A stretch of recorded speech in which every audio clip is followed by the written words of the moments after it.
तो चलिए आज की क्लास की शुरुआत करते हैं। और आज रिवीजन सीरीज में हम लोग देखेंगे एपिसोड 2 आर्ट एंड कल्चर का, जिसमें हम PYQ के द्वारा पूरा एनालिसिस कर रहे हैं और साथ साथ रिवीजन भी कर रहे हैं। इसके पहले एपिसोड फर्स्ट में हमने 2011 के PYQ सॉल्व किए। एपिसोड 2 में जो है 2012 के, यानी आज हम 2012 के जितने भी आर्ट एंड कल्चर से संबंधित क्वेश्चन पूछे गए हैं उनको सॉल्व करेंगे। ऐसे ही सीरीज आगे बढ़ते हुए चलेगी। इसके अलावा अगर क्लासेस की इन्फॉर्मेशन PDF की जरूरत हो तो आप हमारा Telegram channel WhatsApp page join कर सकते हैं, स्कैन कर सकते हैं। डिस्क्रिप्शन बॉक्स में लिंक दी गई, वहाँ से आप ज्वाइन कर सकते हैं। चलिए पहले क्वेश्चन की शुरुआत करते हैं। 2012 में क्वेश्चन पूछा गया जिसमें कंपैरिजन किया गया है बौद्ध धर्म और जैन धर्म से। पूछा गया क्या समान थे। 3 ऑप्शन दिए गए थे, जिसमें पहला ऑप्शन था तपस्या और भोग की अत से बचना। ये बौद्ध और जैन धर्म को आपको ध्यान रखना है, उसके संदर्भ में क्वेश्चन पूछा गया है, उसमें समानता के आधार पर। और ऑप्शन 2 दिया गया है वेदों के प्रमाण के प्रति उदासीनता। 3 दिया गया है अनुष्ठानों की प्रभावकारिता का खंडन करना। आपको सही उत्तर बताना है कि बौद्ध और जैन धर्म के संदर्भ में इन तीनों कथनों में क्या समानता है। तो आपने देखा होगा कि बौद्ध और जैन धर्म की बात करें, बौद्ध धर्म मध्यम मार्ग की बात करता है और जैन धर्म जो है देखेंगे कठोर मार्ग की बात करता है। तो इसमें ऑप्शन 1 जो है गलत हो जाएगा। हालांकि अगर दूसरे ऑप्शन की बात करें तो बौद्ध और जैन धर्म दोनों ही वेदों के प्रति अनास्था यानी उदासीनता की बात करता है, उसको अस्वीकार करता है। और तीसरा ऑप्शन भी सही है, जिसमें अनुष्ठानों की प्रभावकारिता का खंडन करता है। यानी इसमें कौन सा ऑप्शन सही हो जाएगा? ऑप्शन बी, 2 और 3। इसके पहले हम लोगों ने पूरा जैन धर्म रिवीजन कर लिया है। आज हम लोग पूरा देखेंगे बौद्ध धर्म, रिवीजन कर लेंगे। सबसे पहले हम लोग देखते हैं बौद्ध और जैन धर्म में क्या समानता है और असमानता के बिंदु है। तो यहाँ पर देखेंगे बौद्ध और जैन धर्म दिया गया है, इसमें संस्थापक और यहाँ वेदों के प्रति, यहाँ देखेंगे तो उससे किसमें हमको कंपैरिजन करना है वो चीज़ें यहाँ पर दी गई हैं। संस्थापक की बात करें तो दोनों ही क्षत्रिय कुल से संबंधित थे। वेदों के प्रति उनकी बात करें विचारों की तो दोनों ही वेदों के प्रति अनास्था रखते थे, बौद्ध और जैन धर्म। कर्म और पुनर्जन्म को लेकर आप देखेंगे बौद्ध और जैन धर्म में मान्यता थी, ठीक है, दोनों मानते थे कर्म और पुनर्जन्म को लेकर। मोक्ष की प्राप्ति के संदर्भ में अगर बौद्ध जैन धर्म की तुलना करें तो शूद्रों और महिलाओं के प्रति उनकी आशंका थी, ठीक है, मोक्ष जो मानते थे शूद्र और महिलाओं को जो है नहीं मिल सकता।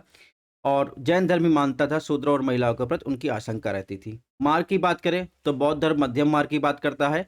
वहीं आप देखेंगे जैसा ऑप्शन 1 में आपने देखा कि तपस्या के संदर्भ में आप देखेंगे तो कठोर साधना की बात जो है जैन धर्म की बात करता है कि कठोर साधना के द्वारा मुक्ति संभव है। निर्वाण की प्राप्ति करें तो बौद्ध धर्म मानता है कि इसी जीवन में निर्वाण संभव है। जैन धर्म मानता है कि शरीर से मुक्त के बाद जो है निर्वाण संभव है। जाति प्रथा के संदर्भ में अगर बात करें दोस्तों तो इसमें बौद्ध धर्म के संदर्भ में देखें तो इसमें कठोर निंदा की गई है जाति प्रथा की बौद्ध धर्म में। जैन धर्म की बात करें तो जैन धर्म जो है कठोर निंदा नहीं करता जाति प्रथा के संदर्भ में। वहीं अहिंसा परिग्रह की बात करें तो दोनों दिखेंगे तो जिसमें बौद्ध धर्म मध्यम मार्ग की बात करता है, जैन धर्म जो है कठोर मार्ग की बात करता है। भाषा की बात करें तो बौद्ध धर्म मुख्यतः जो है पाली भाषा में अपना संदेश पहुंचाया, वहीं आप देखेंगे जैन धर्म जो है प्रकृत भाषा का प्रयोग किया। इसके अलावा आपको बौद्ध धर्म के बारे में क्या ध्यान रखना है, जिससे क्वेश्चन अभी हाल फिलहाल में पूछे जा रहे हैं। तो बौद्ध धर्म का जो डिवीजन होता है उससे संबंधित क्वेश्चन पूछे जाते हैं। जैसे हीनयान, हीनयान को क्या कहते हैं? निम्न वाहन कहते हैं। दूसरा डिवीजन होता है महायान, महायान को क्या कहते हैं? महान वाहन। अब हीनयान की जो एक विशेषता है जिसमें आप देखेंगे रूढ़वादी संप्रदाय होता है, हीनयान रूढ़वादी संप्रदाय है। दूसरा मूर्ति पूजक नहीं है हीनयान। तीसरा आप देखेंगे पाली भाषा का प्रयोग करता है हीनयान। चौथा इसमें सर्वोच्च आदर्श क्या है? अरहत है, ठीक है। और पांचवा देखेंगे इसकी विशेषता हीनयान की तो बुद्ध को एक महापुरुष के रूप में ये देखता है। वही अगर दोस्तों बात करें महायान या महान वाहन संप्रदाय की तो ये क्या है? अधिक उदारवादी संप्रदाय है बौद्ध धर्म का, और ये मूर्ति पूजक होते हैं।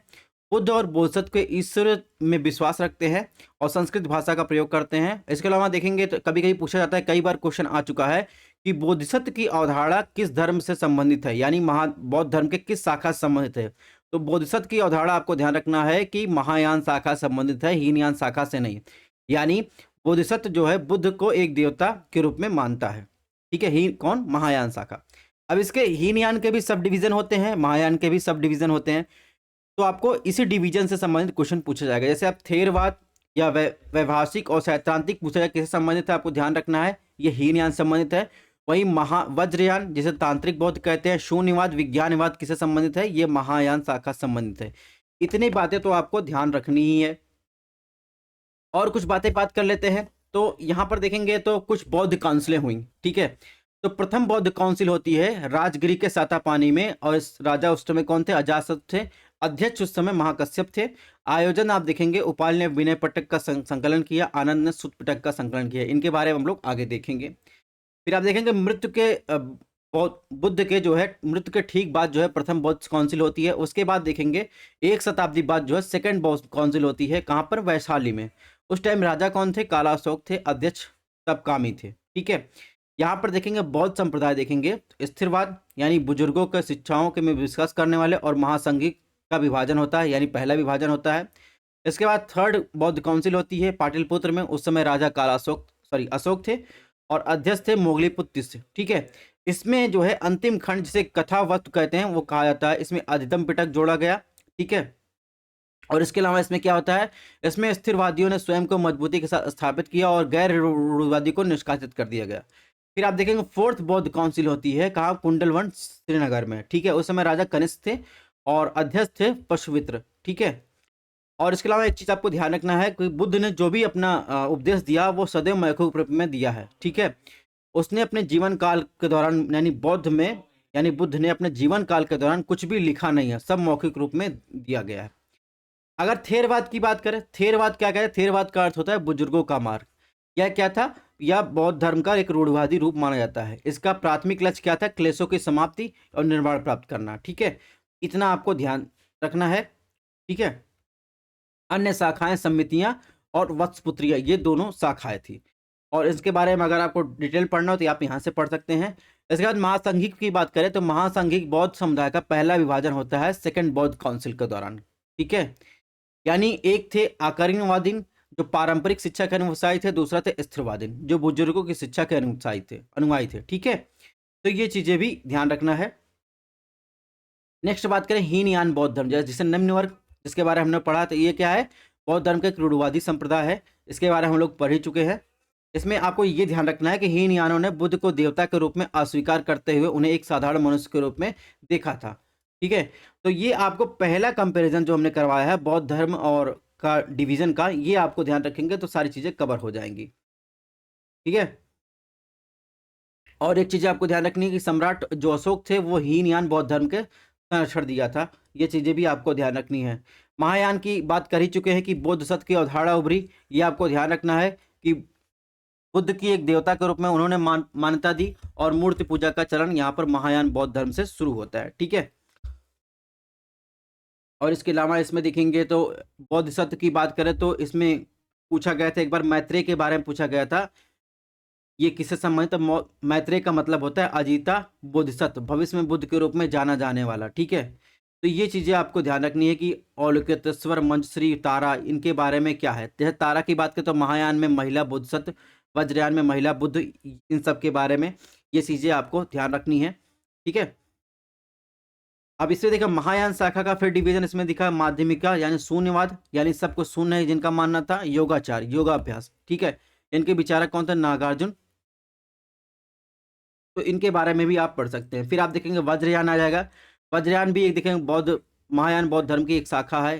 ठीक है। यह तंत्र मंत्र में विश्वास करता है, और इसमें आपको ध्यान रखना है कि देवताओं की पूजा, जैसे तारा का उद्देश्य जो है बाहरी दुनिया को बेहतर समझ के लिए आंतरिक गुणों को विकसित करना। तो ये कुछ चीज़ें जो डार्क लाइन में लिखी गई हैं, ये चीज़ें आपको एग्जाम के लिए इंपॉर्टेंट है।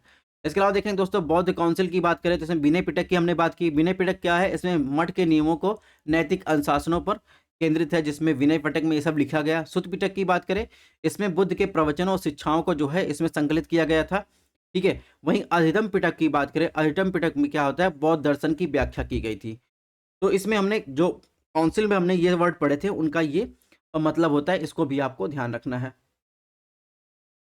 इसके अलावा बौद्ध धर्म साहित्य से संबंधित कुछ पुस्तकें हैं और उनके लेखक जिनको आपको ध्यान रखना है। जैसे आपसे बुद्ध चरित और सौदनानंद चरित पुत्र प्रकरण इससे पूछा जाए तो ये आपको ध्यान रखना है कौन है? अश्वघोष। इसके लेखक है अश्वघोष। प्रमाण समुच्चय जो है दिग्नाग ने लिखा है। ठीक है। मणिमेकलय जो है किसने लिखा है? सतनार ने। तो ये मिलान के संदर्भ में क्वेश्चन पूछा जा सकता है। इसके अलावा इसमें क्या आपको और ध्यान रखना है, जैसे इसमें मिलिंद पन्नों में क्या है? इसमें राजा मिनंडर और भिक्षु नागसेन की बातचीत की शामिल है। तो ये भी आपको ध्यान रखना है, कभी कभी पूछा जाता है। ठीक है। और इसके अलावा बौद्ध दर्शन की बात करें तो इसमें वैभाषिक, सैद्धांतिक, योगाचार, मध्यमिका की बात हम कर ही चुके हैं, जो बौद्ध दर्शन के 4 सिद्धांत और 4 स्तंभ हैं, ठीक है? इनके बारे में भी आपको देख लेना है। तो यहाँ पर सारी डिटेल दी गई है। वही चीज़ जो हमने बताई थी यहाँ पर देखिए शॉर्ट फॉर्म में दिया गया है, बौद्ध धर्म से संबंधित महत्वपूर्ण तथ्य की बात दी गई है। तो इसको आप जो महत्वपूर्ण तथ्य के रूप में हमने वन लाइनर दिया है, इसको आपको ज़रूर देख लेना है। तो हमने सारी चीज़ें जो है समराइज़ कर दी हैं, यहाँ पर आपको सारी चीज़ें मिल जाएँगी, ठीक है? इसके बाद क्वेश्चन नंबर 2 की बात करें। इस क्वेश्चन को ध्यान से पढ़िएगा, इसमें क्या पूछा है? भगवान बुद्ध की छवि को कभी-कभी भूमि स्पर्श मुद्रा नामक हस्त मुद्रा के साथ दिखाया जाता है। यह प्रतीक है option A, B, C, D में आपको बताना है। तो भगवान बुद्ध की कुछ मुद्राएँ हैं। जैसे देखेंगे बौद्ध धर्म के अंतर्गत विभिन्न मुद्राएँ थी। ध्यान मुद्रा, अंजलि मुद्रा, वितर्क मुद्रा, वरद मुद्रा, अभय मुद्रा, भूमि स्पर्श मुद्रा, ठीक है? इसमें क्वेश्चन पूछेगा किससे? भूमि स्पर्श मुद्रा। यह मुद्रा बुद्ध के ज्ञानोदय को क्षण को दर्शाती है। तो ध्यान रखिएगा ऐसा क्वेश्चन एक ही बार आया है, लेकिन आपको जो है इन मुद्राओं के बारे में ध्यान रखना है। तो इसका भूमि स्पर्श मुद्रा में देखेंगे तो इसमें मारा के प्रलोभन के बावजूद बुद्ध द्वारा अपनी पवित्रता और अशुद्धता की गवाह बनने के लिए पृथ्वी को बुलाना, ये दर्शाता है भूमि स्पर्श मुद्रा।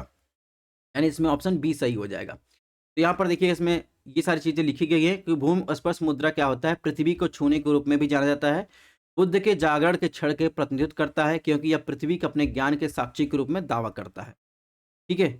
अपने ध्यान के दौरान बुद्ध ने दानव मारा द्वारा बुद्ध की परीक्षा लिया गया।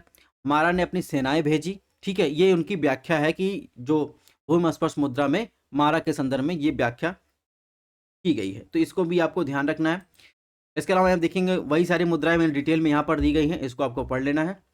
नेक्स्ट क्वेश्चन की बात करें, क्वेश्चन नंबर 3 की बात करते हैं। इसमें पूछा है प्राचीन भारत में गिल्ड या इसे श्रेणी कहते हैं के संदर्भ में जिन्होंने देश की अर्थव्यवस्था में बहुत महत्वपूर्ण भूमिका निभाई, निम्नलिखित में कौन सा कथन सही है? ऑप्शन 1, प्रत्येक श्रेणी राज्य की केंद्रीय सत्ता के साथ पंजीकृत थी और राजा उन मुख्य प्रशासनिक प्राधिकारी था। ठीक है? ऑप्शन 2, मजदूरी, काम के नियम, मानक, कीमतें गिल्ड द्वारा यानी श्रेणी द्वारा तय की जाती थी। ऑप्शन 3, गिल्ड यानी श्रेणी के पास अपने सदस्यों की न्यायिक शक्तियां थीं। आपको सही उत्तर बताना है प्राचीन भारत में श्रेणी के संदर्भ में। तो अगर बात करें प्राचीन भारत के श्रेणी के संदर्भ में अगर बात करें तो इसमें ऑप्शन 1 देखेंगे तो श्रेणी जो होता था उसका अपना प्रमुख था जो दूसरे की सहायता प्रदान करता था। ठीक है? इसलिए ऑप्शन 1 जो है इसमें गलत हो जाएगा। हालांकि और दोनों ऑप्शन की बात करें तो ऑप्शन 2 और 3 सही है, यानी मजदूरी और काम के नियम या मानक और कीमतें जो है श्रेणी द्वारा तय की जाती थी। ठीक है? और श्रेणी के पास अपने सदस्यों की न्यायिक शक्तियां भी होती थी। इस प्रकार इसमें ऑप्शन सी सही है। अब देखिए इसमें अगर ऑप्शन 1 की बात करें, सॉरी ऑप्शन 3 की बात कर लेते हैं, तो इसमें लिखा है श्रेणी के सदस्य कभी कदाचार के दोषी पाए गए तो एक प्रमुख महाभियोग चलाना और दंडित करने का हकदार थे। ठीक है? इस प्रकार ऑप्शन 3 सही हो जाएगा। वहीं ऑप्शन 2 की बात करें तो रामायण और गुप्त काल में तमिल संगम साहित्य में कई नाटककार के दोषी या श्रेयांश के बारे में विस्तार से लिखते हैं, जिसमें आप देखेंगे ये सोनार बुनकर, हाथी के दांत के कामगार, यहाँ तक कि नमक बनाने वाले पेशेवर निकाय थे। ठीक है? जो उन क्वालिटी और व्यापार पर जो है नैतिकता बनाए रखने के लिए उचित मजदूरी तय करना, कीमतें बनाए रखना, ये इन सब का काम था। ठीक है?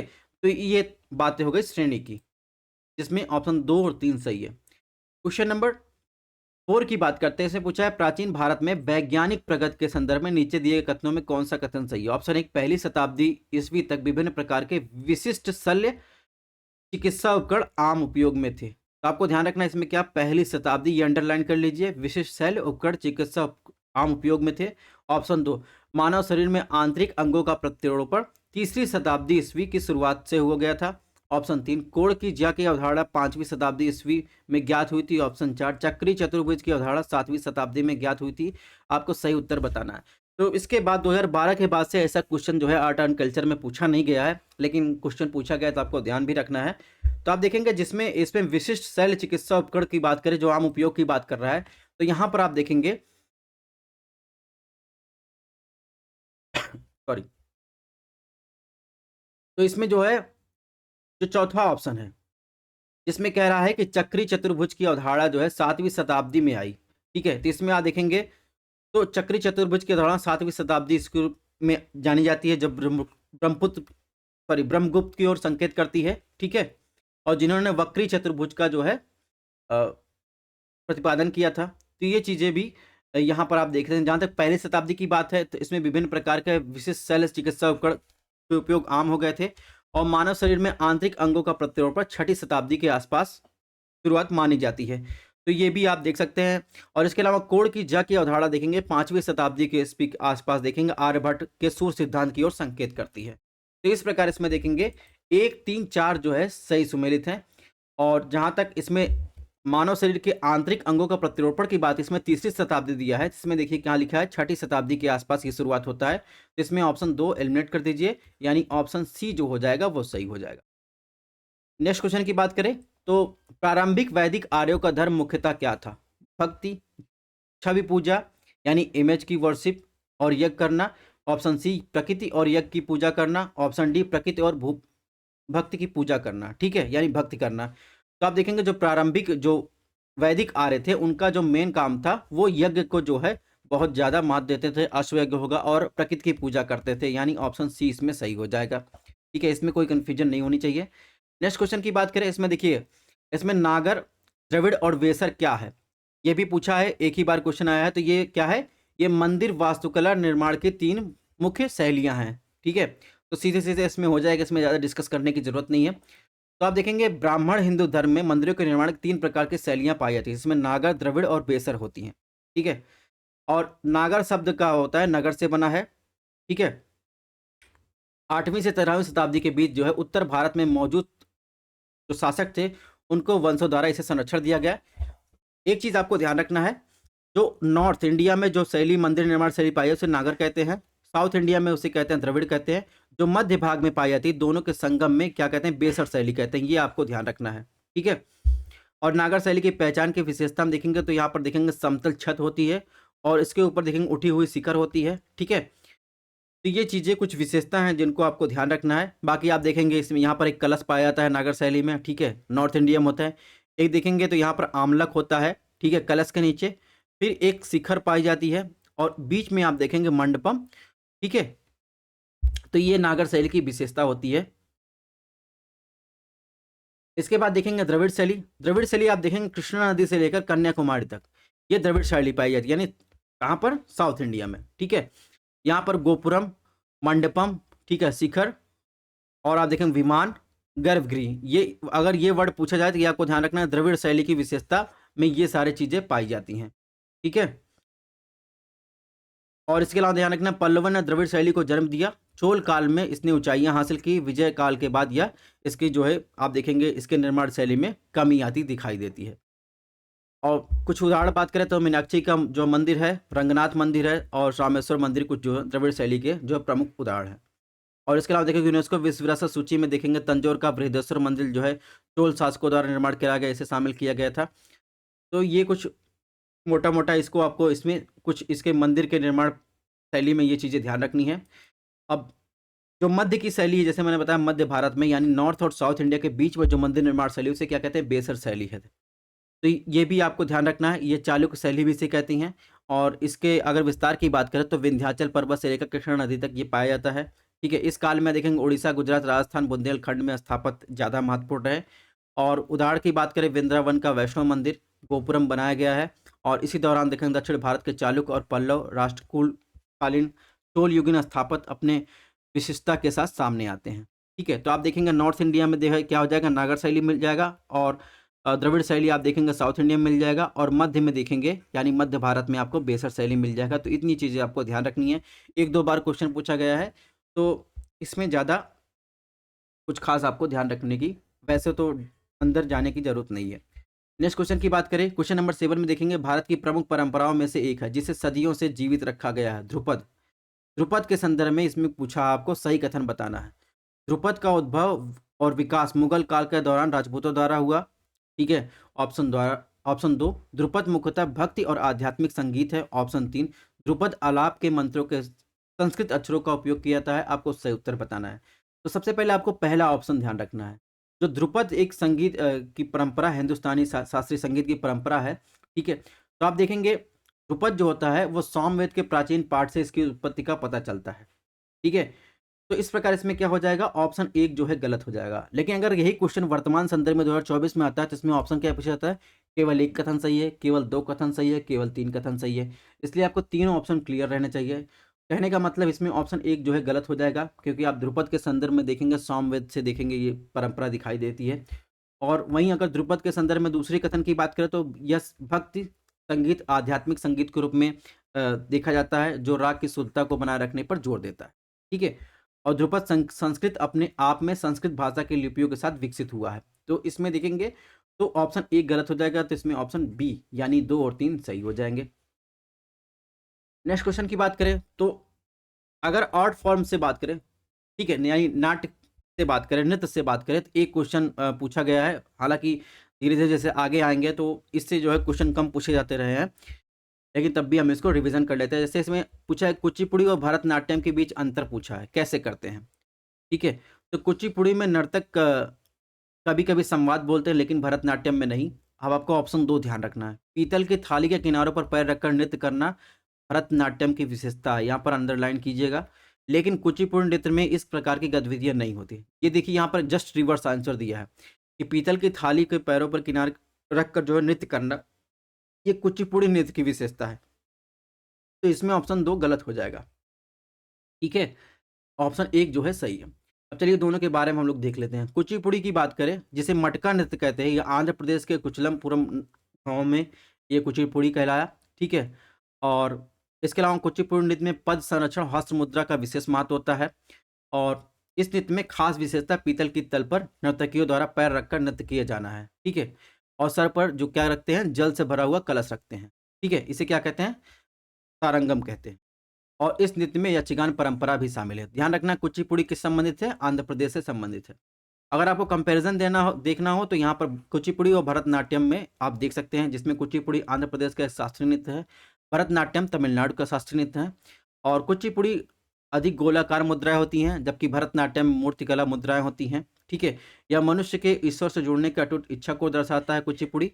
वहीं अगर भरतनाट्यम की बात करें तो इसे अग्नि नृत्य कहा जाता है, जो मानव शरीर के भीतर अग्नि की नकल करता है। ठीक है, तो ये अंतर हो जाता है। अगर दोस्तों यक्षगान की बात करें, यक्षगान से एक बार क्वेश्चन पूछा गया है, तो यक्षगान क्या है, यक्षगान संबंध किससे है, किस राज्य से है, कर्नाटक से, ये आपको ध्यान रखना है। और वहाँ का एक क्षेत्रीय कोस्टल जो है, क्षेत्रीय जो है प्रसिद्ध लोक नाट्य है, ये ध्यान रखना है इसमें। और इसमें संगीत की अपनी शैली होती है, जो भारतीय शास्त्रीय संगीत, कर्नाटक और हिंदुस्तानी शैली दोनों से अलग होती है।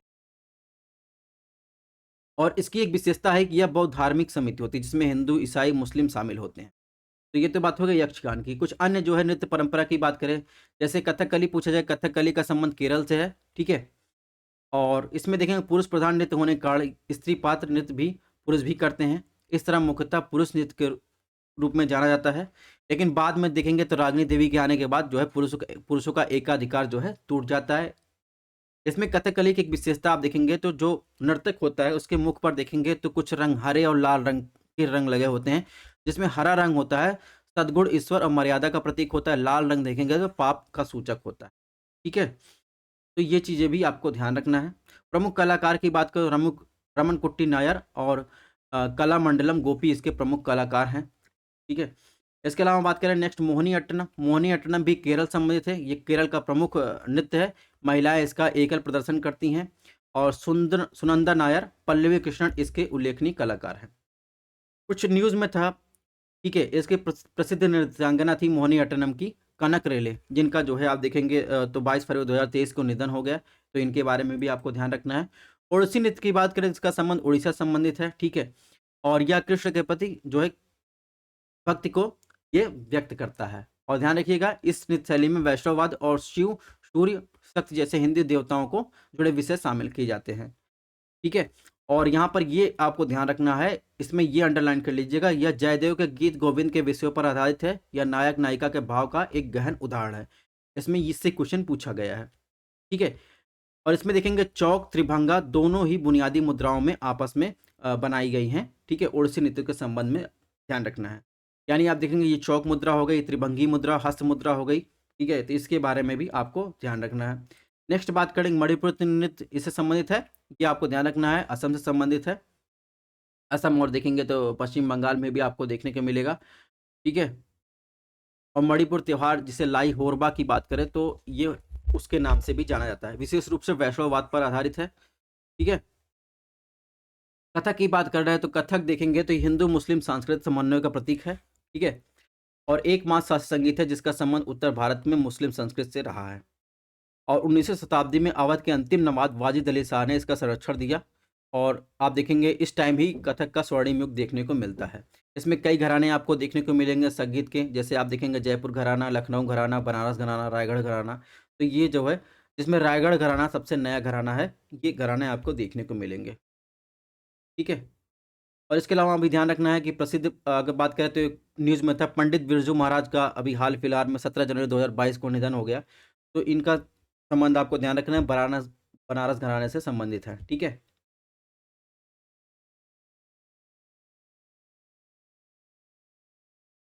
यहाँ पर सत्रिया नृत्य का संबंध देखिए किसके कहाँ से है, असम राज्य से है, इसको भी आपको ध्यान रखना है। इसके अलावा छऊ, छऊ देखेंगे तो 3 जगह आपको देखने को मिलेगा, जिसमें आप देखेंगे बंगाल में पुरुलिया छऊ, झारखंड में सरायकेला छऊ, उड़ीसा में आप देखेंगे मयूरभंज छऊ आपको देखने को मिलेगा। यहाँ पर एक कुछ चीज़ें आपको ध्यान रखनी है। पुरुलिया छऊ देखेंगे मुखौटा जो है जीआई टैग के तहत ये पंजीकृत है। ठीक है? इसके अलावा देखेंगे तो यहाँ पर जब भारतीय नृत्य कला चालू हुई तो उसमें जो है 2 भाव पाए गए, एक लास्य, दूसरा तांडव। तांडव की बात करें तो तांडव नृत्य एक उग्र रूप होता है। ठीक है? और जबकि तांडव का दूसरा रूप क्या होता है, आनंद प्रदान करने वाला। ठीक है? और शिव नटराज के रूप में जाना जाता है। तो जो तांडव होता है वो अक्सर देखेंगे पुरुषों द्वारा किया जाता है, जबकि लास्य नृत्य की बात करें तो लास्य नृत्य जो है सुकुमार नृत्य कहा जाता है, उसे पार्वती यानी स्त्री के रूप में दर्शाया जाता है। तो यहाँ पर देखिए उसी के रूप में कैटेगरी किया हुआ शास्त्रीय नृत्य में और उसके भाव। जैसे कभी-कभी मिलान के संदर्भ पूछा जाता है कि भरतनाट्यम जिसका संबंध तमिलनाडु से है वो लास्य भाव नृत्य है, कथकली केरल संबंधित है, तांडव नृत्य है और मणिपुरी ये लास्य भाव है। तो इस तरीके से भी आपको ध्यान रखना है, आपके हो सकता है मिलान के संदर्भ में ये क्वेश्चन पूछा जाए। और इसके अलावा देखेंगे यहाँ पर दिया गया भारत के कुछ प्रमुख लोक जनजातीय नृत्य दिया गया है। इनके बारे में आप देखेंगे पीसीएस में या यूपीएससी में भी क्वेश्चन पूछे जाते हैं, तो इसको मिलान के संदर्भ में आपको चीज़ें यहाँ पर ध्यान रखनी है। ठीक है? तो इस तरीके से आज की क्लास समाप्त होती है, मिलते हैं नेक्स्ट लेक्चर में।